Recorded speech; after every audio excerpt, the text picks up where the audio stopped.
Ya pemirsa, selain one way atau juga kontraflow, kebijakan yang mulai diberlakukan untuk esok mengurai kemacetan di jalan tol tentunya bahkan juga jalanan arteri adalah kebijakan ganjil genap pemirsa. Sekarang sebelum saya bertanya kepada narasumber saya, kita simak dulu ini saya punya informasi untuk Anda sebagai pengingat kembali bahwa besok nanti akan diberlakukan kebijakan ganjil genap khususnya di jalur tol.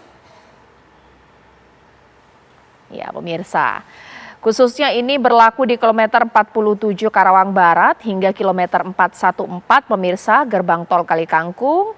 Bahkan di Selasa ini berlaku pada pukul 14 hingga 24.00, sementara Rabu dari 8.00 hingga 24.00.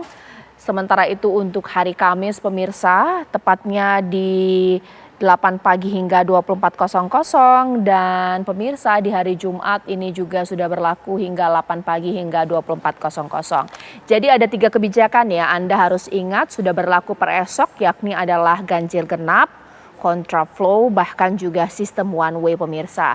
Sementara untuk arus balik juga ada kebijakan ganjil genap. Itu yang akan saya tanyakan kepada Mas Ilham. Mas Ilham, dari Korlantas Polri ini kan sudah menyiapkan berbagai macam jurus lah istilahnya untuk mengurai kemacetan khususnya jalan tol. Ada kontraflow, ada ganjil genap, bahkan juga ada one way. Gimana nih Mas Ilham? Kira-kira efektif nggak ya? Kalau kita lihat tahun lalu kelihatannya ya untuk yang ganjil genap yang tidak efektif ya. Tetapi kalau yang kontraflow sama one way itu cukup efektif untuk mempercepat perjalanan kendaraan. Tetapi kita perlu ingat juga bahwa di satu sisi di toll road kita itu lancar, tetapi akhirnya di jalan arteri itu tidak lancar. Jadi akhirnya kita memang harus perlu mengkalkulasi apa kira-kira langkah yang paling efektif ya untuk mencegah terjadinya persoalan traffic, karena traffic kita itu bukan hanya yang di jalan tol tetapi juga banyak yang di jalan arterinya, terutama yang di panturannya.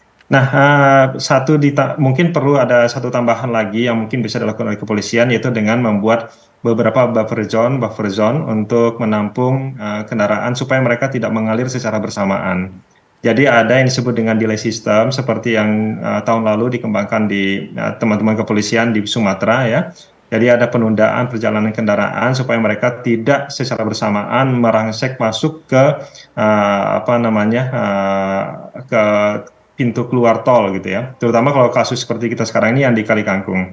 Jadi gimana caranya, perlu ada standar yang dibuat oleh pihak kepolisian kalau antrian kendaraan yang akan masuk ke Kali Kangkung itu sudah mencapai, anggaplah misalnya 8 kilo atau 10 kilometer, maka arus kendaraan lainnya itu harus ditahan untuk ditunda terlebih dahulu, dipaksa untuk beristirahat supaya mereka tidak melakukan perjalanan yang membuat bottleneck itu semakin parah di pintu keluarnya.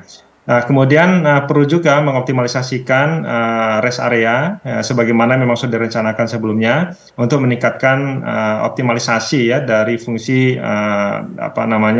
rest area kita sebagai tempat beristirahat bagi pengendara, termasuk juga untuk menunda perjalanan mereka. Karena memang penundaan perjalanan ini yang sangat penting. Jadi volume kendaraan yang tidak masuk secara bersamaan ini harus dikendalikan. Pemerintah sudah memberikan himbauan kepada masyarakat untuk tidak melakukan perjalanan secara bersama-sama ya pada waktu bersamaan, dan ini berkaitan dengan volume.